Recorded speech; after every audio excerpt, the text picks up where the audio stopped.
কোনো কোনো জায়গায় দিশেহারা কেউ কেউ জনগণের বুটে প্রত্যাখ্যাত এবং পরাজিত হওয়ার ভয়ে আমাদের 11 দলের পক্ষে যে সমস্ত মা বোনেরা নির্বাচনী ক্যাম্পেইনে যাচ্ছেন তাদের সাথে অমানবিক আচরণ করছে,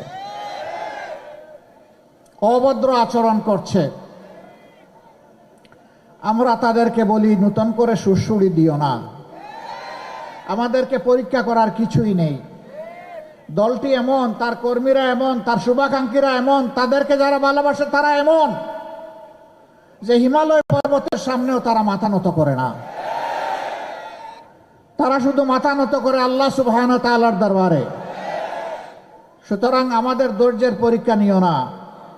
মনে রাখবা, আমাদের জীবনের চাইতে আমাদের মা বোনদের ইজ্জতের দাম আমাদের কাছে অনেক বেশি। সুতরাং বেয়াদবি করলে আগুনের ফুল কি দেখতে পাবা। কাউকে আমরা ছেড়ে কথা বলবো না। যুক্তি নিয়ে আসো, কর্মসূচি নিয়ে আসো, ভদ্রভাবে শান্তিপূর্ণভাবে নির্বাচনী মাঠে তোমার মতো করে তুমি খেলো।